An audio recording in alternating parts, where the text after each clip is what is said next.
Hello everyone, welcome to the channel take easy pharmacy. तो आज के लेक्चर में हम पढ़ने वाले हैं चैप्टर नंबर 2 हमारा फार्मास्यूटिकल केमिस्ट्री का।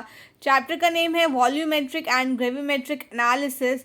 डी फार्मा फर्स्ट ईयर का न्यू सिलेबस है उसके अकॉर्डिंग एज पर पीसीआई जो अप्रूव्ड है। पीडीएफ नोट्स अवेलेबल है हमारे चैनल के सभी डिस्क्रिप्शन बॉक्स में, तो आप प्लीज़ ज़रूर से उन्हें चेक करें। वीडियो स्टार्ट करने से पहले अगर आपको हमारी वीडियोस अच्छी लगती है तो प्लीज़ लाइक शेयर सब्सक्राइब ज़रूर से करें और बेल आइकन को ज़रूर प्रेस करें ताकि आपको हमारी सभी वीडियोस की नोटिफिकेशन टाइम टू टाइम मिलती रहे। कोई क्वेरी है, कोई डाउट है उससे रिगार्डिंग आप कमेंट सेक्शन में ज़रूर से कमेंट करें, हम आपके कमेंट का आंसर ज़रूर से देंगे। तो शुरू करते हैं आज का लेक्चर। तो चैप्टर है चैप्टर नंबर 2 फार्मास्यूटिकल केमिस्ट्री का। चैप्टर का नेम है वॉल्यूमेट्रिक और ग्रेविमेट्रिक एनालिसिस। तो इसमें दो पार्ट्स हैं, पहले में वॉल्यूमेट्रिक एनालिसिस पढ़ना है और फिर उसके बाद में ग्रेविमेट्रिक एनालिसिस। लेकिन आज हम थोड़ा पढ़ेंगे ग्रेविमेट्रिक एनालिसिस के बारे में, पहले पढ़ेंगे फिर हम वॉल्यूमेट्रिक एनालिसिस कवर करेंगे। तो सबसे पहले ग्रेविमेट्रिक एनालिसिस होता क्या है? Gravimetric analysis, it is basically a method of quantitative chemical analysis in which the constituent is converted into the substance of described desired composition that can be separated from the sample and weighed। मतलब क्या है ये? क्या एक basically एक method है। कौन सा मेथड है? क्वांटिटेटिव केमिकल, जिसमें हम क्वांटिटेटिवली क्वांटिटी के अकॉर्डिंग केमिकल एनालिसिस करते हैं कि उसके अंदर कितना कॉन्स्टिट्यूएंट है और जिसको उस कॉन्स्टिट्यूएंट को हमने कैसे कन्वर्ट किया है दूसरे सब्सटेंस में, उसको हम डिस्क्राइब करते हैं। उसकी जो डिज़ायर्ड कंपोजिशन होती है उसको हम कैसे सेपरेट करेंगे, फिर उस बाद में उस सैंपल को हम कैसे वे करेंगे, ये सारे हम पढ़ते हैं ग्रेविमेट्रिक एनालिसिस के अंदर। ठीक है, तो मेथड्स क्या होते हैं हम ग्रेविमेट्रिक एनालिसिस को परफॉर्म करने के? तो कुछ मेथड्स होते हैं। सबसे पहला है स्टेप 1। तो हम क्या करते हैं? सैम्पलिंग। सबसे पहले हम सैम्पलिंग करते हैं। तो सैम्पलिंग में क्या करते हैं? The sample is withdrawn from the bulk material and it is considered to be ideal when it is represent all the properties of the bulk material. तो क्या मतलब हुआ इसका? जो हमारा सैम्पल है हमने क्या किया, उसको विड्रॉ किया। जितना भी हमारा बल्क मटेरियल जहाँ पे भी हमने स्टोर करके रख रखा है, हमारा जो भी सैम्पल है, जैसे कि कोई भी प्रोडक्ट बनाने से पहले हमें क्या करना है? रॉ मटेरियल इकट्ठा करना पड़ेगा। जो भी हमारा सैम्पल है वो इकट्ठा करना पड़ेगा। ठीक है, तो हम उसे बल्क में मंगाएंगे। ठीक है, तो हमने उसे बल्क में जहाँ से मंगाया तो सबसे पहले हम टेस्ट करने के लिए हम उसका थोड़ा सा अमाउंट या क्वांटिटी हम लेंगे। तो उसके लिए हमने हम उसको थोड़ा सा अमाउंट या क्वांटिटी लेते हैं, उसको हम नाम देते हैं सैम्पल। तो हमने सैम्पल ले लिया। ठीक है, फिर उसके बाद में हम उसी को लेके टेस्ट करके आइडियल मानेंगे कि हमारा बाकी का जो भी हमारा बल्क मटेरियल है वो भी उसकी भी यही प्रॉपर्टीज़ होगी। ठीक है, आगे चलते हैं। नेक्स्ट है हमारा कि प्रेसिपिटेट क्या होता है। तो प्रेसिपिटेट क्या होता है? It is a process which is use to produce precipitate with low solubility and more stability. मतलब ये कि एक प्रोसेस है जिसके अंदर हम क्या यूज़ करते हैं? प्रोड्यूस करते हैं प्रेसिपिटेट, जिसमें क्या होता है? प्रेसिपिटेट क्या होते हैं? इनकी जो क्या सॉल्युबिलिटी बहुत लेस होती है, मतलब ये सॉल्युबल नहीं होते हैं प्रेसिपिटेट। ठीक है, लेकिन क्या होता है? स्टेबल बहुत ज़्यादा होते हैं। ठीक है, प्रेसिपिटेट मतलब जैसे कि हमने अभी लिमिट टेस्ट पढ़े थे, तो लिमिट टेस्ट में भी क्या होता है? प्रेसिपिटेट। जैसे क्लोराइड का लिमिट टेस्ट पढ़ा था तो उसमें वाइट कलर की पीपीटी नीचे हमें मिलती है। ठीक है, तो वो क्या पीपीटी को ही हम प्रेसिपिटेट कहते हैं। ठीक है, तो जो पीपीटी है वो वाइट कलर की, तो वो क्या है? हमारी मिक्स नहीं होती, सॉल्युबल नहीं होती। ठीक है, तो इसलिए, लेकिन वो क्या होती है? स्टेबल होती है। ठीक है, आगे चलते हैं। The ideal precipitate should be less soluble to solvent, more stable and easy to remove contaminants after washing and after drying. It should be a fixed composition। तो क्या मतलब हुआ? जो हमारा आइडियल प्रेसिपिटेट है तो वो क्या है? वो कैसा होना चाहिए? लेस सॉल्युबल होना चाहिए, सॉल्युबल नहीं होना चाहिए। सॉल्युबल होगा तो हम प्रेसिपिटेट को ना कुछ आगे कुछ हमारा स्टेप्स है वो परफॉर्म ही नहीं कर पाएंगे क्योंकि वो सॉल्युबल हो जाएगा। तो ठीक है, लेस सॉल्युबल होना चाहिए और ज़्यादा से ज़्यादा स्टेबल होना चाहिए ताकि हम उसके अंदर जितने भी कंटामिनेंट्स हैं, इम्प्योरिटीज़ है, उसको हम वॉश करके ड्राई करके एक फिक्स कंपोजिशन के बाद में हम उसे रिमूव कर पाए। ठीक है, हम कर क्यों रहे हैं कि उसके अंदर हमें इम्प्योरिटीज़ को चेक करना है, उसके अंदर कुछ क्या है, क्या अनवांटेड सब्सटेंस है, उनके टेस्ट के लिए हम इसे परफॉर्म करते हैं ताकि हम उससे हमारा जो भी हमारा सैंपल उससे निकाल सके। ठीक है, क्या प्रेजेंट है क्या नहीं है, प्रेसिपिटेट है तो। ठीक है, प्योरिटी ऑफ प्रेसिपिटेट हम चेक करेंगे हमारा जो प्रेसिपिटेट है वो प्योर है कि नहीं है। कैसे कैसे करेंगे, दो प्रोसेस होते हैं, एक होता है को प्रेसिपिटेशन, एक होता है पोस्ट प्रेसिपिटेशन। तो क्या होते हैं, even if the precipitate is formed from the solution it's soluble in the parent liquid may also contaminate the precipitate। इसमें क्या हमने लिखा है कि इवन कि जब हमारा जो प्रेसिपिटेट है बन जाता है सॉल्यूशन में और वो सॉल्युबल हो जाता है पेरेंट लिक्विड में, जो हमने पहले से लिक्विड बना रखा है, ठीक है, तब भी वो कंटामिनेट कर सकता है हमारे प्रेसिपिटेट को। ठीक है, दिस इज नॉन एज को प्रेसिपिटेशन। मतलब क्या हुआ, को प्रेसिपिटेशन क्या होता है, जैसे कि हमारा प्रेसिपिटेशन कोई हमने कंपाउंड लिया है, उसमें प्रेसिपिटेशन जो बनना था वो बन गया, उसके साथ साथ कोई दूसरा प्रेसिपिटेशन बन चुका है, उसने किसी और के साथ रिएक्ट करके दोबारा दूसरा कोई प्रेसिपिटेशन बना लिया है, तो ऐसे करके वो क्या होता है, को प्रेसिपिटेशन बन जाता है। एक्चुअल जो, ठीक है, एक ही प्रेसिपिटेशन के बाद में दोबारा एक दूसरे साइमल्टेनियसली दो रिएक्शंस, दो प्रेसिपिटेट फॉर्म हो जाते हैं। ठीक है, उसको हम कहते हैं को प्रेसिपिटेशन। और उसके बाद में पोस्ट प्रेसिपिटेशन क्या होता है, जैसे कि हमारा प्रेसिपिटेशन हो चुका है, जो हमारा कंपाउंड बना था प्रेसिपिटेट होना था वो प्रेसिपिटेशन हो चुका, उसके बाद में उसने किसी और कंपाउंड के साथ रिएक्ट कर लिया, रिएक्ट करने के बाद में उसने कोई दूसरा प्रेसिपिटेट फॉर्म कर लिया, क्रिस्टल्स बना लिया, जो भी कुछ किया, तो वो होता है पोस्ट प्रेसिपिटेशन, दूसरे प्रेसिपिटेशन के बाद में। को प्रेसिपिटेशन मतलब साथ साथ। ठीक है, कैन देखो, post precipitation is the precipitation that occurs on the surface initially form crystals resulting in the presence of error in the final product. तो क्या लिखा है कि जो हमारा पोस्ट प्रेसिपिटेशन होता है वो कैसे अक्कर होता है कि जो सरफेस हमारे इनिशियली जो हमारा रिजल्ट बना हुआ था उसमें क्या क्रिस्टल की फॉर्मेशन हो जाएगी, तो वो क्या शो करेगा कि इसके अंदर एरर है फाइनल प्रोडक्ट में। ठीक है, फिर हमारा स्टेप आता है डाइजेशन और ओस्टवाल्ड राइपनिंग। तो ये क्या होता है, it is the process by which larger crystal grow at the surface of smaller crystal when a precipitate is allowed to stand in the presence of mother liquor or parent liquid। तो ये क्या process होता है, इस process में हम क्या करते हैं, जो हमारे लार्जर क्रिस्टल्स होते हैं वो ग्रो कर जाते हैं हमारे स्मॉलर क्रिस्टल्स पे। ठीक है, जो हमारा जैसे कि लार्जर क्रिस्टल्स वो स्मॉलर सरफेस पे ग्रो करते तो क्या होंगे, वो भी क्या होंगे, लार्ज हो जाएंगे। फिर क्या है, जो हमारा प्रेसिपिटेट होता है उसको हम स्टैंड करते हैं, फिर उसके बाद में इन सब की प्रेजेंस में जो हमारा मदर लिक्विड है या फिर पेरेंट लिक्विड है, ठीक है, इसकी प्रेजेंस में। ठीक है, फिर उसके बाद में हमारा फिल्ट्रेशन। तो फिल्ट्रेशन में क्या करते हैं हम, in this process of filtration a mother liquid और a parent liquid is separated from precipitate using different variety of filter insoluble solid from the liquid solid mixture using a porous material such as filter paper is known as filtration। तो क्या मतलब होता है filtration का, इस process में हम क्या करते हैं कि हमारा जो मदर लिक्विड या लिक्विड होता है तो उसको हम क्या करते हैं, सेपरेट करते हैं हमारे प्रेसिपिटेट से। हम डिफरेंट मेथड्स यूज़ करते हैं, डिफरेंट एपरेटस भी यूज़ करते हैं।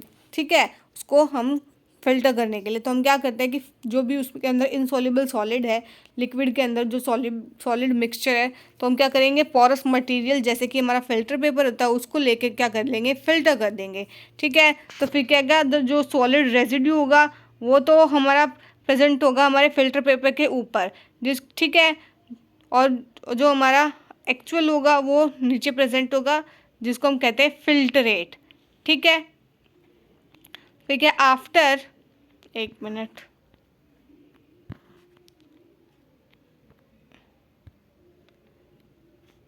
after the process of filtration the solution undergo the test to ensure complete precipitation of analyte। The precipitation is again formed after adding precipitating agent। तो क्या मतलब हुआ कि जो हमारा प्रेसिपिटेट है, जब वो क्या प्रोसेस होता है फिल्ट्रेशन का, तो जो सॉल्यूशन है वो क्या करेगा, अंडरगो करेगा टेस्ट, तो वो इंश्योर करेगा कि जो हमारी कंप्लीट प्रेसिपिटेशन एनालाइट का फॉर्मेशन हुआ है कि नहीं हुआ। जो हमारा प्रेसिपिटेशन है अगर अगेन फॉर्म हो जाएगा तो उसके after adding the precipitating agent. देखो टोटल अब मैं मीनिंग समझाती हूँ उसमें क्या लिखा हुआ है। देखो, तो सबसे पहले जो हमारा पीपीटी बना, ठीक है। तो हम क्या करेंगे, हमारे मदर लिक्विड में या फिर हमारा पेरेंट लिक्विड है तो उससे हम उस पीपीटी को क्या करेंगे, सेपरेट करेंगे। सेपरेट कैसे करेंगे, हम डिफरेंट डिफरेंट मेथड्स को यूज़ करेंगे, डिफरेंट डिफरेंट apparatus यूज़ करेंगे जो भी हमें यूज़ करने होंगे। ठीक है। तो यूज़ करने के लिए हमें जो उसके अंदर सॉलिड मिक्सचर था और जो लिक्विड है उनको हम दोनों को अलग करना है। तो हम कैसे करेंगे, तो हम सबसे पहले फ़िल्टर पेपर ले लेते हैं। फ़िल्टर पेपर लेते हैं तो फ़िल्टर पेपर के जो ऊपर प्रेजेंट होता है, ठीक है, उसको हम कहते हैं रिटेंटेड। ठीक है। और जो नीचे प्रेजेंट होता है उसको कहते हैं फिल्टरेट। जो फिल्टर पेपर से पास होता है उसको हम नाम देते हैं फिल्टरेट। ठीक है। फिर उसके बाद में जो फिल्टरेट होने के बाद में जो हमें मिला, फिल्टर होने के बाद में ठीक है, तो उसके अंदर हम इंश्योर करते हैं कि ये प्योर है कि नहीं है, ये हमारा एनालाइट है जो कि प्योर है कि नहीं है, और ये दोबारा किसी के साथ रिएक्शन तो नहीं कर रहा, दोबारा से पीपीटी तो नहीं फॉर्म कर रहा। अगर फॉर्म कर भी रहा है, अगेन फॉर्म कर रहा है, तो उसके अंदर हम क्या डाल देंगे, प्रिसिपिटेटिंग एजेंट डाल देंगे, फिर वो आगे रिएक्शन फर्दर नहीं करेगा। ठीक है। आगे चलते हैं नेक्स्ट स्टेप पे। ओके, नेक्स्ट स्टेप कहता है हमारा वॉशिंग ऑफ प्रेसिपिटेट। इसमें क्या करेंगे, the filtered precipitate contain some impurities on its surface that needs to be washed away before use. The ideal washing solution does not affect the precipitate but washes the foreign material. Water is not always used to wash the PPT. The solvent is selected on the basis of other precipitate freely. तो क्या मतलब हुआ, जो filtrate है हमारा, जो हमने filter करके जो प्रेसिपिटेट निकाला है, जो ठीक है, लिक्विड नीचे रह गया, ऊपर तो हमारा पीपीटी बचा। ठीक है। तो हमें एक्चुअल में पीपीटी चाहिए था, तो इसलिए वैसे तो जो पास होता है वो हमारा क्या होता है, फिल्टरेट। जो फिल्टर पेपर से पास होगा ऑब्वियसली हम उसको नाम देंगे फिल्टरेट। ठीक है। लेकिन हमें क्या चाहिए था, हमारा पीपीटी। तो जो हमारा फिल्टर्ड करके हमने पीपीटी निकाला था, ठीक है, तो उसके अंदर कुछ इम्प्योरिटीज़ भी प्रेजेंट हो सकती है उसकी सरफेस पे। तो हमें क्या करना है, उसको वॉश करना है, वॉश के जितने भी इम्प्योरिटीज़ है उसको निकाल लेना है। ठीक है। तो जिसके अंदर देखो, आइडियल वॉशिंग करेंगे हम सॉल्यूशन की, ये जो क्या करते हैं, प्रिसिपिटेटिंग एजेंट को इफेक्ट नहीं करता है, बस वो क्या करेगा, फॉरेन मटेरियल को उससे रिमूव कर देगा। ठीक है। हमारी पीपीटी को कोई इफेक्ट नहीं होगा इससे। लेकिन कई केस में हम उसको वाटर से वॉश करते हैं, कई केस में हम इसको किसी दूसरे हमारा सॉल्वेंट से वॉश करते हैं, क्योंकि कई जो होते हैं हमारा सॉल्यूबल हो जाते हैं प्रेसिपिटेटिंग एजेंट वाटर में, तो हम इसलिए उनको वाटर से वॉश नहीं करते हैं। ठीक है। हम उसके लिए दूसरे सॉल्यूशन यूज़ करते हैं ताकि हम उसमें वॉश कर सकें। ठीक है। नेक्स्ट पॉइंट है हमारा ड्राइंग एंड इग्निशन प्रेसिपिटेट। मतलब क्या है, the process of drying and ignition help to precipitate to convert into form that is having a constant composition which can be easily weighed. फिर क्या करते हैं, एक प्रोसेस है ड्राइंग और इग्निशन। हम क्या करेंगे, जो हमारा प्रेसिपिटेट हमें मिला है उसके अंदर कोई मॉइस्चर ना रहे, तो हम क्या करेंगे, सबसे पहले उसको ड्राई करेंगे। ड्राई करने के बाद में अगर फिर भी उसके अंदर कोई मॉइस्चर रह जाता है तो हम क्या करेंगे, इग्नाइट करेंगे, हीट करेंगे उसके अंदर। ठीक है। जो वो क्या किस चीज़ में हेल्प करता है, वो हेल्प करता है कि हमें कन्वर्ट करने में, कि ताकि हमें एक कॉन्स्टेंट कंपोजिशन मिले जिसको हम ईजिली वे कर सके। ठीक है। The process removes water and absorb electrolyte added during the process of washing. तो ये प्रोसेस, इससे क्या होता है कि जो एक्सेस उसके अंदर वाटर होता है, एब्जॉर्ब, उसने अगर कोई इलेक्ट्रोलाइट्स को एब्जॉर्ब कर लिया, तो वो प्रोसेस जब हमने उसके अंदर वॉशिंग की थी तब उसके टाइम वो सब इसको रिमूव कर देता है। ठीक है। Drying refers to the process where the heating up to 250 degree Celsius. तो हम ड्राइंग किसको कहते हैं, जब हम हमारे पीपीटी को हीट करते हैं 250 डिग्री सेल्सियस पे, तो उसको हम नाम देते हैं ड्राइंग। लेकिन जब हम उसको क्या करते हैं, हीट करते हैं 250 से लेके 1200 डिग्री सेल्सियस पे, तो तब हम उसको नाम देते हैं इग्निशन। ठीक है। फिर हमारा कैलकुलेशन। तो कैलकुलेशन क्या होता है, the residue obtain after drying is cooled and placed, ठीक है, in desiccator at room temperature, weigh the precipitate by the formula. तो हम क्या करेंगे, लास्ट में जो हमारा प्रेसिपिटेट था सब कुछ हमने प्रोसेस कर लिया, तो फिर हम लास्ट में हमारे प्रेसिपिटेट को क्या करेंगे, कैलकुलेट करेंगे, हमने सैंपल कितना लिया था, हमें सैंपल के बाद में इतने प्रोसेस हमने परफॉर्म किए हैं, तो हमें हमारा पीपीटी कितना मिला है, तो क्या लास्ट में हमारा रिजल्ट रहा, तो उसको हम कैलकुलेट करेंगे। कैसे कैलकुलेट करेंगे जो हमारा रेजिड्यू हमें मिला है, ऑब्टेन किया हमने ड्राई करने के बाद, उसको फिर हमने कूल किया, कूल करने के बाद हमने उसको एक डेसिकेटर में रखा रूम टेम्परेचर पे, ठीक है। फिर उसके बाद हमने उसको वे किया। वे करने के बाद कैसे करेंगे, जो हमारा परसेंटेज है हमारा, जो हमारा सबसे पहले परसेंटेज हम, जो हमारा सैम्पल था उसका, ठीक है, ग्राम्स में, जो हमने अभी हमारा रेजिड्यू है वो, उसको हम लिखेंगे ग्राम्स में, जितना भी हमारा वेट आएगा वो, और जो जितना हमारा सैम्पल का वेट था वो हम लिखेंगे नीचे, जो हमने लिया था उसको हम मल्टीप्लाई कर देंगे 100 से, तो हमारा कैलकुलेशन कंप्लीट हो जाएगा। ऐसे हम परसेंटेज निकाला, जो भी हमारा रेजिड्यू पीपीटी अभी हमने बनाया है, जो भी हमें लास्ट में रिजल्ट मिला है, तो उसको हम ऐसे कैलकुलेट करेंगे, ठीक है। ए मीन्स क्या है, हमारा लास्ट में जो हमें रेजिड्यू मिला, इतना सब कुछ प्रोसेस बनाने के बाद में जो पीपीटी हमें मिली, वो जिससे हम उससे हम डिनोट कर रहे हैं ए से, ठीक है। सैम्पल जो है हमारा, वो क्या है हमारा, जो हमने शुरू में इनिशियली जो हमने ली थी क्वांटिटी, उसे हम नाम दे रहे हैं सैम्पल, ठीक है। आगे चलते हैं। अब क्या एप्लीकेशन, तो एप्लीकेशन क्या है हमारी ग्रेविमेट्रिक एनालिसिस की, सबसे पहले क्या है, it is use for the pharmaceutical analysis of the following substances such as.